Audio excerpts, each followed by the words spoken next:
Hello, everyone, and welcome back to the YouTube audiobook series for The Forbidden Truth, written by Abby Matthias. I am Darius, and today I will be introducing Chapter 12. If you missed Chapter 11 or want to go back in the playlist, links are in the description below.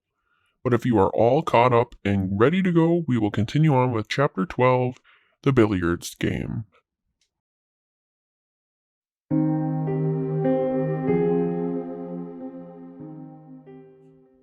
After the arcade hangout with the Haynes family, time flew by fast as the days passed. Everything was calm and delightful while I was still continuing with school. I was still somewhat overwhelmed by my animation schoolwork and such. However, Darius was there to help when my brain began to overthink. He was actually one of the top people I knew that could mollify my emotions. The first person who could do it effortlessly was Damien. He always seemed to know how to cool the air and silence my racing thoughts without even touching me. It also didn't help that when he did touch me, my senses would focus upon it and make my mind spiral in a different direction. However, Damien wasn't around me all the time like Darius was. Despite his closeness, there were still times he struggled to lessen my worries. Yet, I always knew he was trying his best. To sidetrack just for a moment, I still find it crazy how far him and I have grown our friendship. We started off as complete strangers while I was fearful of his appearance. Because of my religion, I thought I was cursed for life and God was punishing me for something. Yet, as anyone can tell by now, I was extremely wrong about him. He was actually a very kind man who only wanted to help people within his past life. The only reason why he had to do such devilish things was because of Satan making him do it. His whole backstory, along with our past encounters with the evil overlord of hell, proved that fully. Although I was put into some horrible circumstances, I truly think that was what brought us closer together. Not only that, but allowing Darius to break my barriers and really bond with him changed my perspective. As for religion, I do still believe in God and all of that. However, I have grasped a new concept that I will never share with the rest of the world. Not all demons are corrupted or evil. This demon that I can't believe I'm saying this, blessed with was not at all who I expected. Sure, his appearance and stature was nerve-wracking to see for a while there, but that has changed. His looks had no match for his tender heart, even though his wasn't beating like mine. All of his intentions were made to be genuine and compassionate. The decisions that he made were chosen and decided to either help himself or a loved one, especially when it came to me now. He has been here for me regardless of the situation. He saved me from my ex-boyfriend Chad. He has semi-saved me from Satan's wrath, also on multiple occasions. He has shapeshifted into a female in order to hang out with me and disguise himself from the other humans. He managed to change my love life by setting up a date with my closest friend. Darius has never once tried to hurt me physically or mentally. He was doing everything he could to protect me from everything. And for that, I couldn't help but see him as a second father. He was like family to me at this point. And because of that, I always know when something is wrong. It was Saturday, February 5th, and we were in the cosplay room. I was actually cleaning my guinea pig cages while he was sitting in that gray foldable chair I had. My black-haired pet Mocha was playing in the hallway that was blocked off by a baby gate while I was scooping out the bottom of her pen. I tried to make conversation with my demon to entertain myself. However, he responded with very few words. Eventually, I caught on that he wasn't okay and stopped what I was doing to analyze him. As my eyes peered at Darius, his left leg was resting over his right as the rest of his body leaned back into the chair. The red eyes that used to be filled with light and compassion were faded to gloomy as they stared at the ground. His eyebrows were furrowed a bit, while his hand covered his mouth. This particular stance he displayed was definitely a new one for me to witness. Normally, his body never displayed such depression or even gloominess around me. I mean, the actions were subtle, like bowing his head or pressing his lips together while his eyes stared off. I noticed his change of behavior since Sunday, but I thought it would change over a few days. It's only gotten worse since then, and it was starting to really concern me. So as I finally examined him lost in his thoughts, I knew something was truly wrong. "Darius, we need to talk," I said, finally putting down the fresh bag of bedding for the cage. He didn't even shift his head to face me. All he did was sit there, in his thinking pose, as if he was ignoring me. So I spoke out louder to get his attention. "Darius, look at me!" At the command, he finally did, and his gloomy eyes now stared into mine. "What has gotten into you?" What do you mean? You have a problem with me? He asked somberly with a deeper voice. "It's not necessarily a problem, but I'm growing concerned about you." And why is that, Miss Davis? "Because of the way you're acting. Since Sunday now, your behavior and personality has changed. You appear more bleak, as if something is bothering you. It's only been getting worse since then. What's wrong?" He then shuffled in his chair upon my question and somewhat cleared his throat. It's nothing. I'm fine. Just getting lost in my own thoughts. "That's only a half-truth, and I know it," I stated.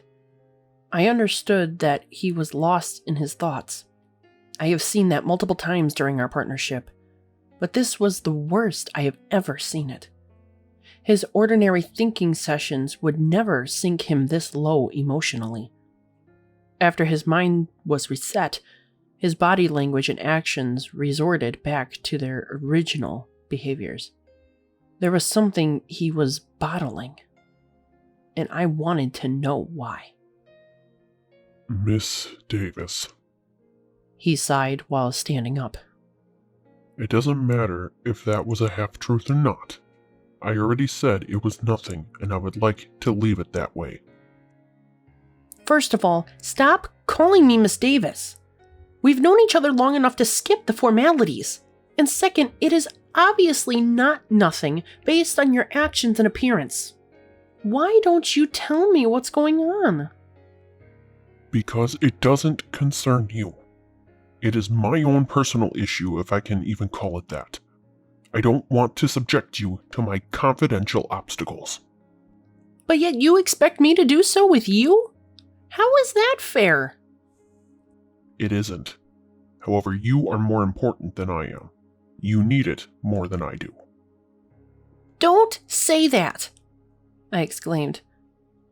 "Everyone needs at least one other person to go to for support. I don't understand why this is such a hard concept for you to understand. We've talked about this on multiple occasions." If I wanted to talk about my problems, I would have taken that advice to heart.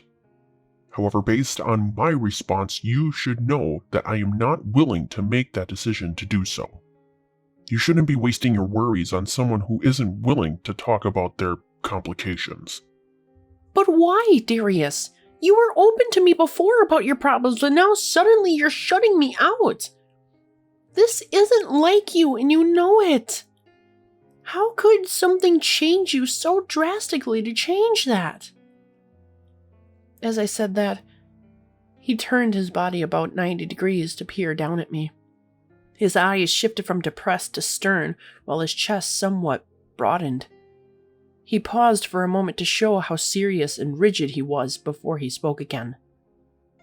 I don't want to talk about it. This is a private matter that I wish not to discuss any longer. Drop The subject, Miss Davis. And he turned himself away again to face the window. Upon his response, I couldn't help but feel the sorrow building within my chest. It was as if he was disgusted by my questioning and my concern for his mental health. He was drifting away from being his normal self. It was almost as if he was becoming numb again and backtracking with his emotions. It wasn't like him to sternly disregard his problems.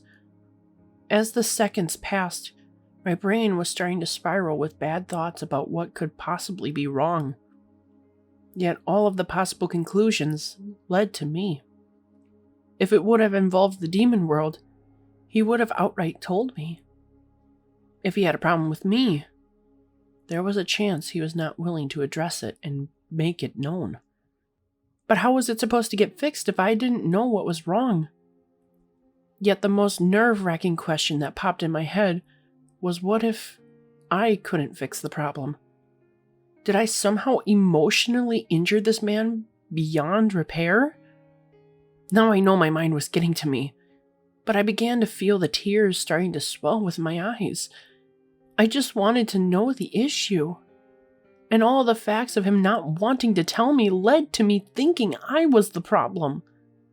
So with hesitation and slight sobs, I asked my devastating question.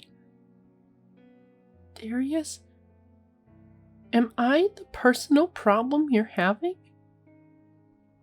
Immediately afterwards, he fully turned around to face me and his demeanor changed quickly. His face was now shocked and disappointed as his mouth dropped open a bit. Abby, of course not. Why would you think that? Because you refused to say anything about your issue. I'm used to people saying they don't have a problem with me and then they start talking behind my back about how I'm an inconvenience. If people have to work with a person they don't like, they don't express their concerns and try to play nice. I don't want that for us, Darius, because I do genuinely care about you. If you have a problem with me, just tell me. I swear to you, I don't. He said, finally stepping closer to stand in front of me. If for any reason there was a concern I was having with you, I would tell you like I have done before. You did nothing wrong, and I am not hiding my true feelings about you. Upon the statement, I felt a tear roll down my face and I lifted my hand up to wipe it away. I was somewhat relieved that I wasn't the issue. However, my mind was still far from being restless. Darius must have sensed that because before I could place my hand back down to my side, he grabbed it to hold it within his hand. Upon the action, my head was lifted back up to meet eye contact with him once more as he was finishing his confession. I am just a little perplexed about something that even I don't fully understand yet. There is something bothering me. I can't wrap my head around it, and I am worried about it myself. I don't want to frighten you when I don't even know the knowledge to comprehend it. Please don't despair and think anything poorly about our relationship. I still love you like a daughter, and nothing will ever change that. As his rant ended, he gently leaned himself close and kissed my forehead to show his compassion. I couldn't help but smile at the gesture, while a rush of relief filled my senses. That kiss alone told me that he was serious and truthful about his feelings. However, I couldn't reflect upon it for long as I suddenly felt faint. My head began to feel lightheaded as I began to lose my balance. The last thing I saw was Darius catching me and exclaiming my name before my vision faded and I passed out. Eventually, I slowly started to wake back up while my body was trying to regain itself. My eyes struggled to open while my ears heard a muffled voice. I don't know why, but I felt like I was just hit by a boulder. Every muscle was fighting to move as I finally groaned to show my consciousness. My visual was still somewhat blurry even though my eyes were open. However, The voice that was speaking to me slowly became audible. It was a female voice that sounded extremely familiar, yet I didn't know who. It couldn't have been my mom, as she had a higher voice than what I was hearing. Yet, that was the only girl I knew who could immediately talk to me. So trying desperately to clear my vision, I rubbed my eyes with my hands. Abby?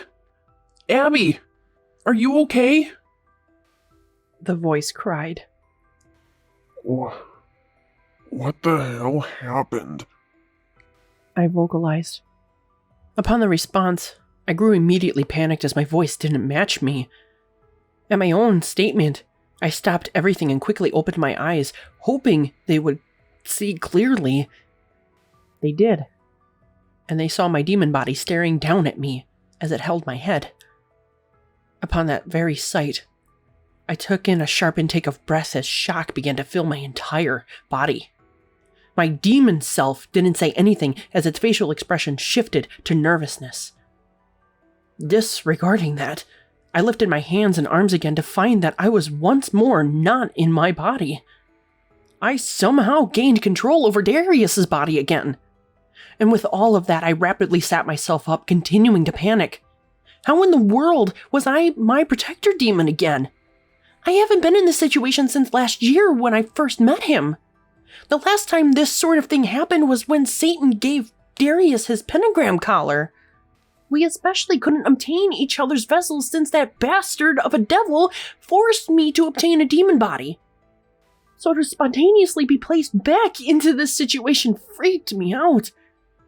Yet as my mind was full of discombobulation, I heard my demon self speaking again. Abby? Please don't freak out. As I was trying to process everything, I was looking about the room and found my human body collapsed onto the floor sleeping. Darius wasn't in my body, leaving it to appear unconscious. And upon that, I started to flip out. How can you tell me not to freak out? What the hell happened? Why do I sound like you? Why are we switched within the demon world? I don't know. It just happened out of the blue. I can't tell you what's going on. I thought I asked you kindly not to freak out. What makes you think that I can act calmly about this? I am back in your body again, and you are somehow within my demon body. This hasn't happened since I gained that form. What kind of power would make this happen? Again, I don't know. But we are going to figure it out. For now, let's just get you back in your body, please. Just grab your human arm to fuse within it. Nodding my head profusely, I gently kneeled to the ground to clutch onto my forearm. I closed my eyes to refocus my attention and fuse within my true self. However, as I felt the usual ball of energy before switching, it quickly faded away after a few seconds. I tried again thinking that I got distracted, but the same thing happened. Upon those results, my breathing began to pick up again as the fear began to consume me. What? What's wrong? He asked. Darius, something is prohibiting me from inhabiting my body again. At my response, I lifted my head up and saw his face grow confused. Okay. Explain why you think that. Because the energy fades after a few seconds. It forms like it's going to happen, but then for some reason it disappears. He then bent down next to me and grabbed my human arm to see for himself. I could visually see him trying to fuse, but in the end he was getting the same result I was coming to. Yet the worst part was that he glared at me with concern and wide eyes after his attempt. After his expression, my eyes fell upon my body again and I really exploded with hysteria. No. What the fuck is happening? One of us has to fuse into my body. I can't just lay here like this. I said, fully grabbing my arm and shaking it. However, Darius seized my body within his hands and fully turned me to face him. I know, but I have to figure out what is going on first before I can do anything about it. Let's just hope that your parents don't come home anytime soon. For now, please, just take a few deep breaths with me so we can both calm ourselves. At that moment, we then stared into each other's eyes and began to take deep breaths. While gazing at my emerald green eyes, my emotions were starting to decrease. The feeling of comfort developed within my chest and slowly began to spread into my stomach and limbs. For about a minute, I took in this feeling and began to ponder on how fast I was tamed from my uproar. Normally, I had a hard time finding peace when I get worked up, yet somehow I was able to retract my fear with just a gaze. Was this how I affected Darius? Was it seriously that easy for him to calm down if he just looked at me? If it was, I had no clue about it. To think that I would have this much power over my protector demon was extremely hard to believe. But despite that, I couldn't deny what I was feeling. Eventually, our breathing became normal again, and Darius wrapped me within a hug. I most certainly wasn't expecting that, and it felt a little weird being the taller one within this interaction.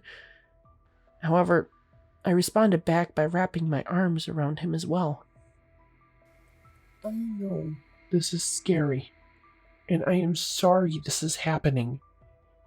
I never intended for this to transpire, and I am sure you know that already. But based on the circumstances, I might know some information that will help progress our research faster. Can you please just bear with me while we fix this? I nodded my head in silence after that to show my agreement. However, it was quickly interrupted as I heard a sizzling surrounding us. We both immediately let go to find fiery sparks rapidly moving around us. Yet before we understood what was happening, we fell through the floor and started to scream. I felt the rush of air as we were suddenly falling downward. Yet it was only for a moment before I felt a pair of arms hook around my armpits and pull me up. Tilting my head upward, Darius was using my wings to stop the rapid falling and gently lowered us to wherever we were going. As he lightly flapped the wings, I gazed down and found that we were somehow within hell. I was able to notice that we were above some sort of large structure, so while he continued to guide us down, I had to ask the obvious question.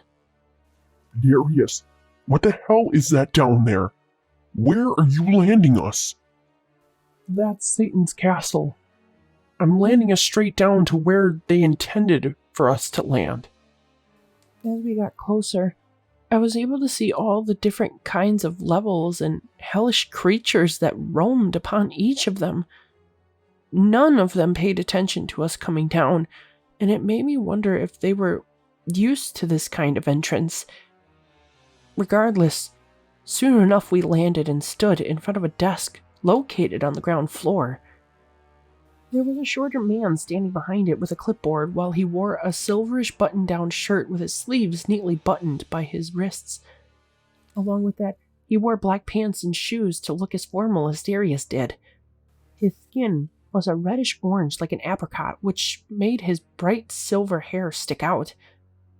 As for his eyes, they were a dull yellow with wide pupils. Even though I was still trying to adjust to what was happening, the man with the clipboard began to talk. Hello, Darius. Hello, Abby.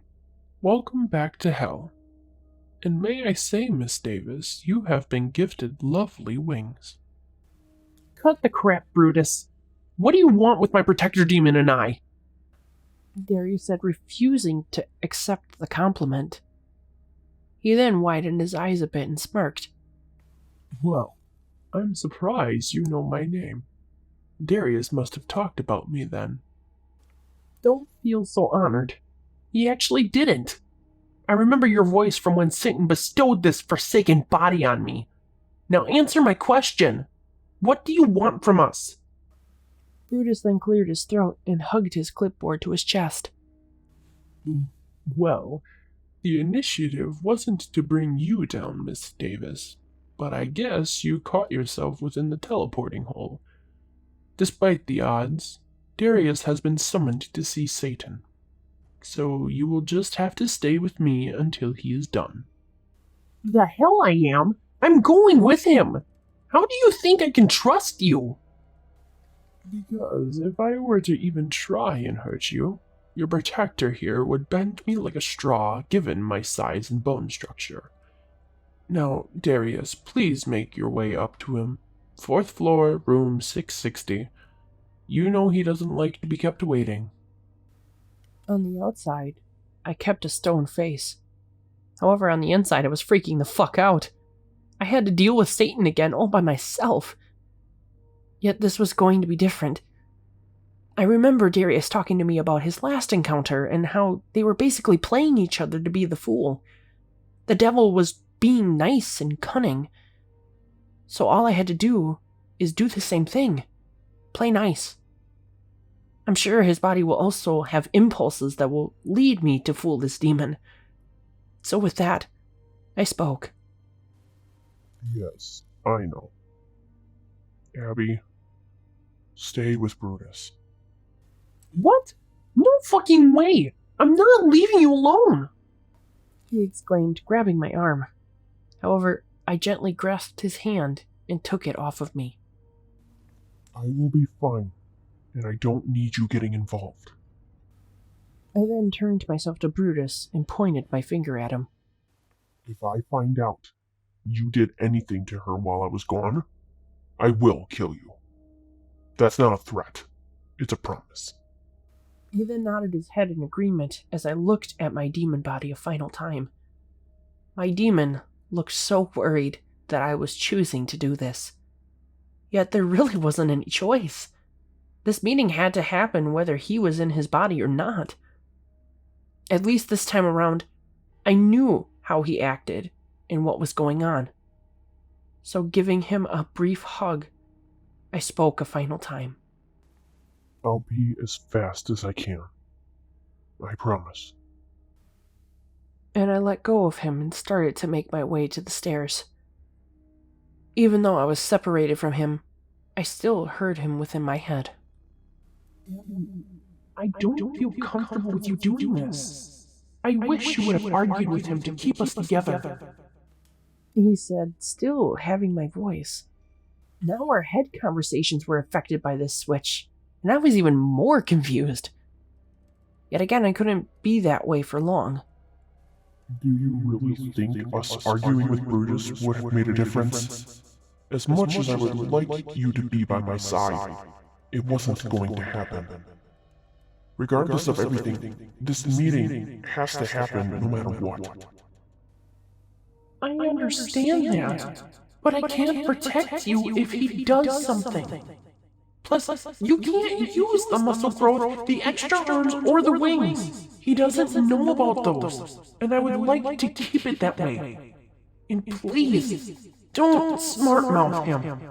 I don't want another accessory added to my wardrobe. I'm already a laughingstock because of them.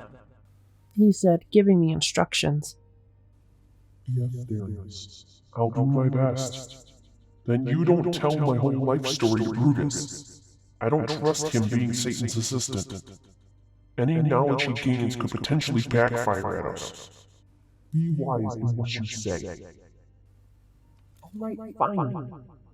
If you have any questions, just ask in the head. I'll see you again soon. I will. See you soon.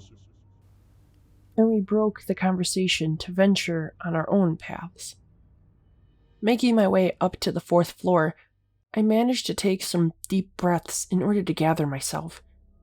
Like I've already said, I was nervous as hell to see this creature again. It made my stomach turn and tie in knots just recalling our last interaction back when I was having switching problems with Darius. If I couldn't convince Satan back then, I sure wasn't going to be able to do it now. Yet this does add to the whole game these two demons were playing. It was as if I was involved now, too, and playing the highest card of foolery.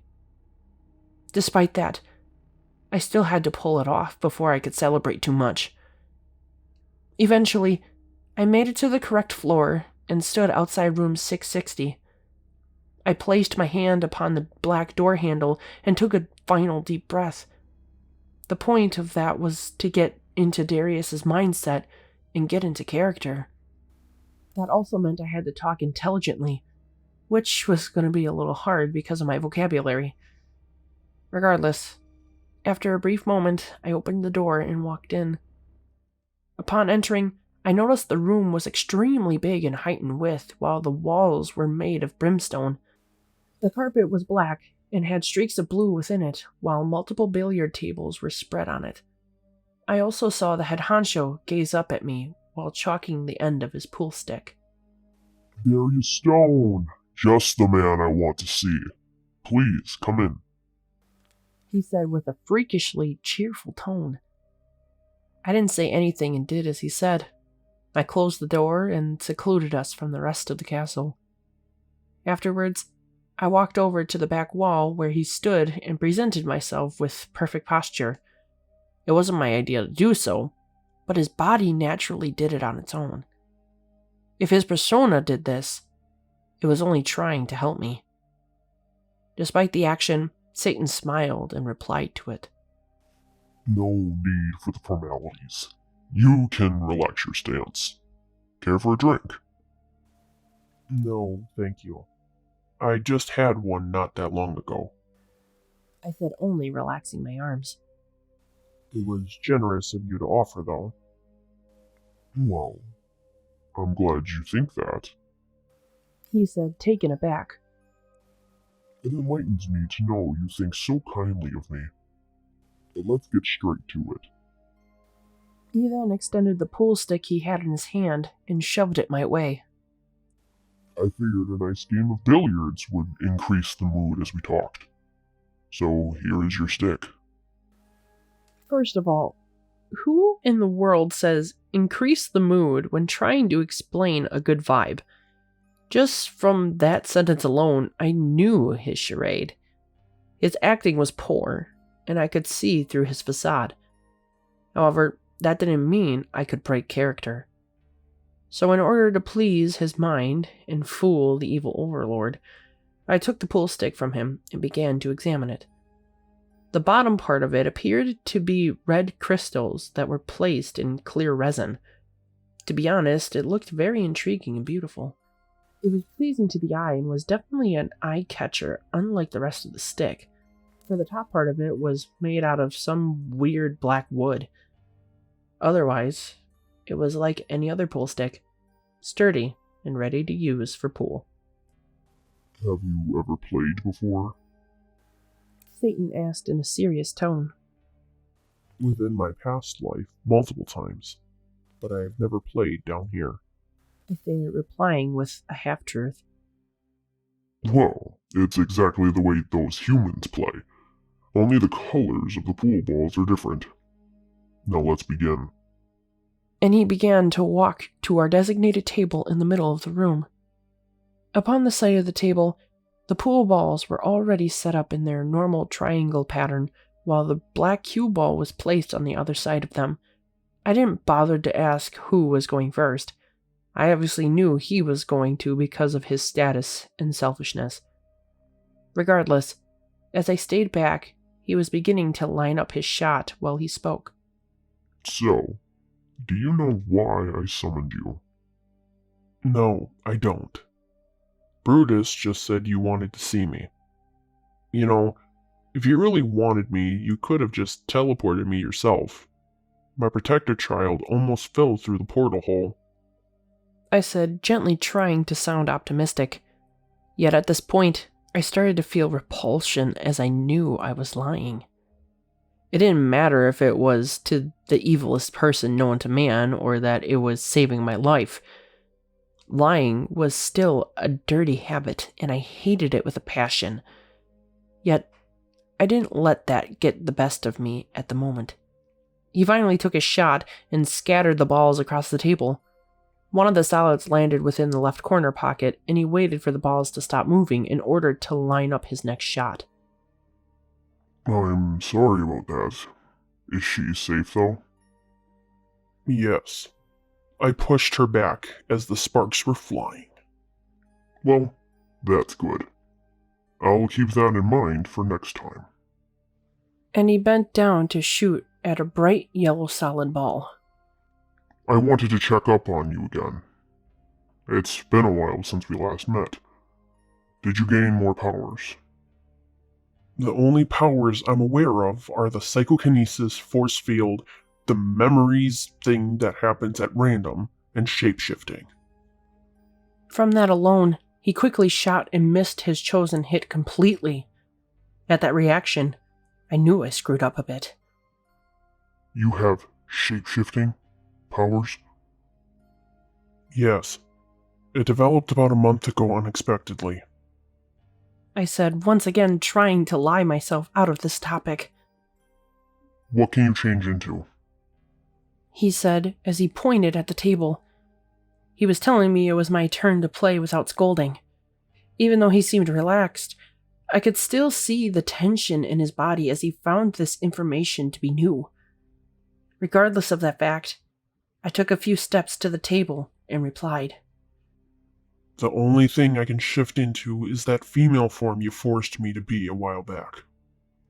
After that response, I managed to spot a bright red striped ball that was lined up perfectly with the left side pocket. So focusing myself, I lined my shot up and made the ball in effortlessly. Have you ever used it? Satan asked curiously. No. I found out about it accidentally, and after the last time I was in that form, it didn't end well for me. So as you can imagine, I'm not comfortable with being in that vessel. As I was looking for my next move, Satan sighed as if he grew relieved. Well, maybe that power will evolve, and allow you to walk among humans without being detected. Let me know if that does happen. I chose not to respond to that statement and focus on my play. The next doable shot required me to aim the cue ball to the right of the target in order for it to land in the bottom right pocket of the table. Plus, I couldn't believe how poorly this creature was pretending to care about another being. It was clear he was trying to gain information, but I wasn't sure why. He knew just as much as we did. Well, besides those secret powers Darius was hiding from him. Besides that, though, the rest of the information was told to him. Was it that obvious that we were hiding something? Or was something else going on? Even though I was curious, I successfully made the next stripe ball and was on to the next one. You know, for not ever playing this game since your demon life began, you're doing well somehow. He said, raising an eyebrow. My mind at that point began to hesitate. However, my protector demon's body responded for me. Then you must have forgotten that I was a doctor within my past life. Accuracy was an extreme important skill I obtained within my human years. It helps in every aspect of life, including playing games like this one. To be honest, I was surprised at how well I was doing. Normally, I was only moderately good. Yet as of right now, I slammed a striped magenta ball into another pocket, creating a streak. Continuing on with our original conversation, has Abby gained any more powers? No, she hasn't. I said, sighing at the end of the sentence. Again, it was a lie, and I wanted it to sound believable. In fact, I haven't seen her use that force field power since we first discovered it. Huh. Interesting. Maybe it was just a fluke. I'll still have to keep an eye on that. But I do have a big question to ask you. All right, then ask it then. I said, ready to shoot the cue ball into the next striped ball.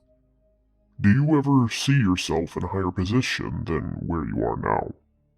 And upon that, I accidentally missed my shot. What is that supposed to mean? I asked, confused as hell, and stepping away from the pool table. Satan began to display his evil smirk after the question. However, he responded as he locked his focus on me. It was never my intention to make you change positions, and it wasn't my choice. Yet, seeing how far you've come and how well you're doing, I feel like you would be better suited to fill a higher position. What kind of position?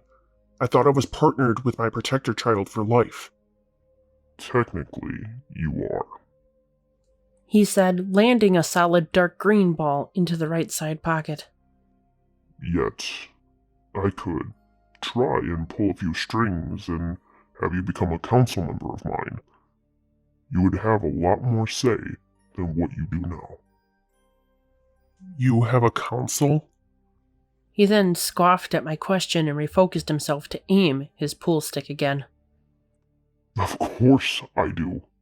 I still technically have to run important matters through them. If you seriously want to make a change in this realm, I can give you the opportunity to be a council member. Again, I would have to pull some strings, but the choice is yours. Upon his statement, a brief silence rose between us as he started playing the pool game again. The body and I were extremely shocked about Satan wanting Darius to be a council member. Yet, why would he want to do that for him? When he was transferred to being a protector demon, the devil was very disappointed and aggravated about it. Ever since the beginning, there has been nothing but struggle and problems. Yet, at that thought, I realized what he was trying to do. He wanted to reclaim his prized deal again, within a different way. If Darius agreed to be a council member, he wouldn't be my protector demon anymore, and would eventually suffer all of Satan's wrath again. Not that his body felt any sort of temptation to becoming a member of his council, but just connecting the dots made me furious. Despite my slight rage, I had to keep myself composed. Well, it's nice of you to offer that, and I'm glad you finally see all the hard work I am putting into my protector demon job. However, I would prefer to stay within my current position as a protector demon.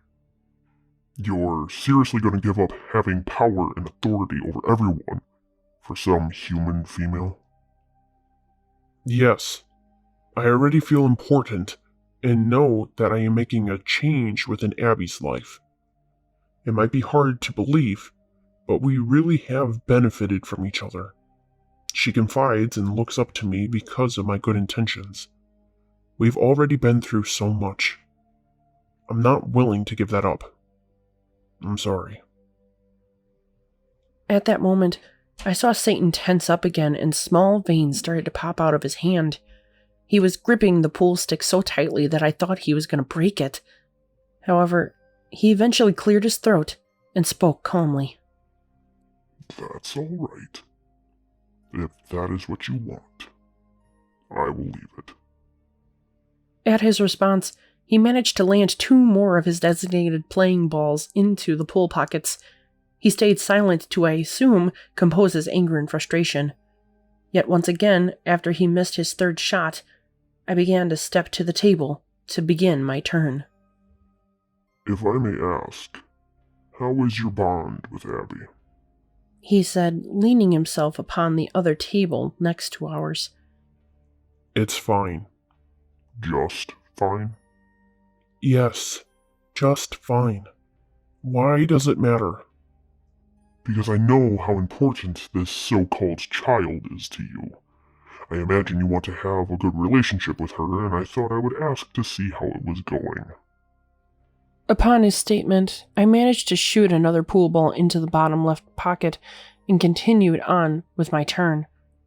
However, before I could find my next play, Satan asked a very absurd question. Are you romantically in love with her? What? I asked, confused as hell. Yet I knew this was where his body was going to take over for a minute and go into a slight rant. Absolutely not. The love I have for her is way different than that. If you can't remember, I would like to remind you that I had a wife and son within my human life. Keyword is had. That doesn't mean that you can't love another because you're dead. I don't, and I never will. I don't care about technicalities. I still love my wife and son dearly regardless of the circumstances. I am not romantically involved with another 20-year-old girl. Plus, if you want to talk about the legality of it, I can't be. It is against the law in the demon realm to be sexually involved with a human or become romantically involved. My punishment is already bad enough. I don't need more added to it. Finishing my statement, I aimed my shot perfectly to hit the left side of the cue ball and landed another striped ball in the right side pocket. I had 3 striped balls left on the table while he had 4, not including the black 8 ball. I was getting closer to victory than he was, and I was hoping to keep it that way. So, seeming how this is a questionnaire game of pool, am I allowed to ask you questions if I have any? I asked, bending down to line up my next shot with the cue ball. I don't see why you can't. It's only fair. Thank you for asking for permission. At that remark, I semi-wanted to scold him about that. I shouldn't have to ask to speak or ask questions. Yet something within Darius's body told me that was the correct way to go about it. I should have known that too, based on my opposer's personality. He didn't care and is the highest being in all of hell. He wants control over everything and is pleased when it is given to him. With those thoughts and conclusions, I nodded my head, took a deep breath, and made the next striped ball into the upper left pocket. Why are you trying to get so involved in the partnership with my protector child and I? It really doesn't concern you. He paused for a brief moment and rubbed his chin for a bit. I suppose he wasn't expecting for me to ask questions back to him, and I'm sure he wasn't prepared for this inquiry. However, he eventually found his answer and vocalized it. Because I have already told you that you are the only demon with a past human life that is a protector demon and allowed to go up on Earth. I'm trying to make sure that you're doing okay with all the changes that have been occurring. You started out with no abilities or skills to obtaining random powers. It's my duty to ensure you have a handle on things as you're new to this aspect of demon life. But what's the difference between the deal-making job and my current protector job? I was still allowed onto Earth to interact with human beings. If I'm technically not supposed to be up on Earth, why was I for so long? Because I had the ability to teleport you and ensure you went to the places you needed to be. There was no worry of you running off to escape me. When you switched, I had nothing to hold you back with in case you fell out of line.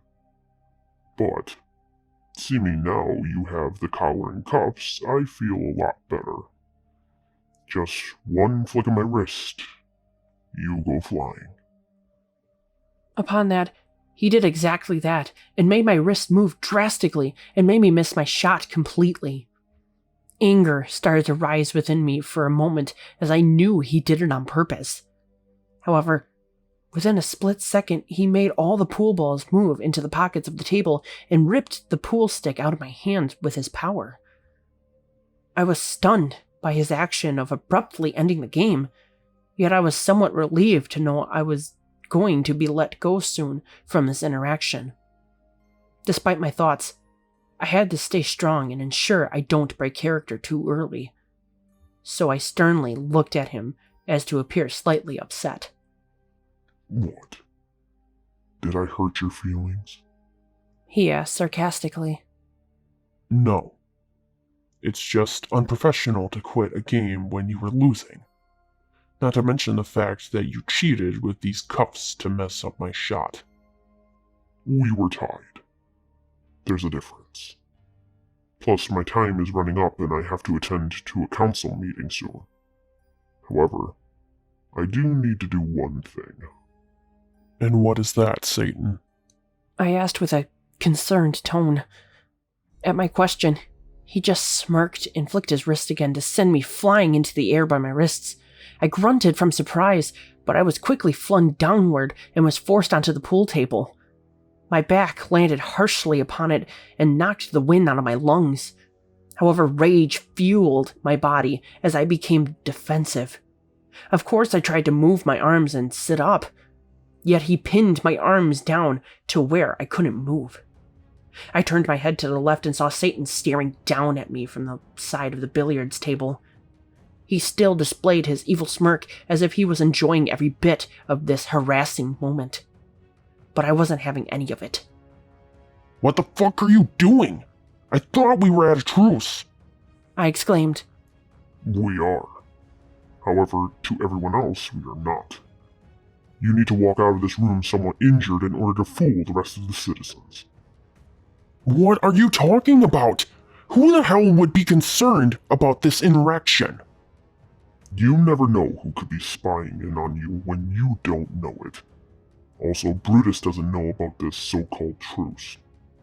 Now, we just have to determine how I'm gonna hurt you.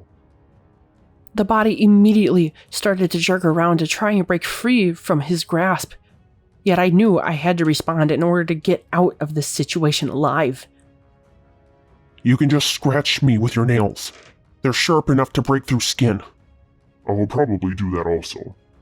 However, I need to do something a little more to ensure we have bad relations still. But I will start with the scratches first and go from there. Upon his final statement, he abruptly lashed out and clawed my face with one swift motion. I groaned in pain as it started to fill my senses, yet the sensations couldn't settle in before Satan swung at my shirt and tore at my chest. More agony involved from the lash, and I wanted to scream. Yet something within Darius's body was keeping me silent once more. As my mind focused on the pain, I didn't see him wind his arm back and punch me in the face to make my nose bleed. My head immediately began to pound upon the impact, and I became still. I didn't want to move anymore, as if he was a T-Rex. If I didn't move, he couldn't see me. But sadly, that's not how his vision worked. Eventually, he walked himself to the top of the pool table where my head and arms were, and grabbed at my forearms before he spoke. Now, I know you have heard of acupuncture, but you certainly haven't heard of Satan puncture. Promptly afterwards, I felt something drive into my skin and stab into my arms. At that moment, I screamed at the top of my lungs. That point of torture made my body jerk and twitch as the body was forced to succumb to the strife. My eyes closed while my muscles tensed. However, the muscle contraction within my arms made the pain increase 5 times more. Satan didn't let go as my distress continued, but eventually he was distracted as the door slammed open, and I heard random shouting. Get away from my protector demon! And suddenly my arms were released, and I was able to sit back up. As I was allowed to move again, I struggled to truly focus on what the hell was happening. However, I was able to open my eyes and turn my head to find Darius running to my side. An immediate force field was manifested as Satan began to yell. What the hell is she doing down here, Darius? You told me she was still up on Earth. Plus, how did you know we were in here? You don't think I wasn't concerned for his well-being when he was summoned down here? I managed to fly myself down here and keep my ears open in case you hurt him. And when were you going to tell me that she had wings, Darius? That's another problematic issue that we have to figure out. We understand that, but right now isn't the time to answer that damn question. I need to get him medical attention. Well, good luck with that. I have a council meeting to get to. And Darius, plan for our next checkup to be in 2 demon months. I'll see you then. And he casually walked himself out and hummed a happy tune to venture onward. This has been Chapter 12, The Billiards Game, from the book The Forbidden Truth. Tune into the next video for Chapter 13. Thank you for listening.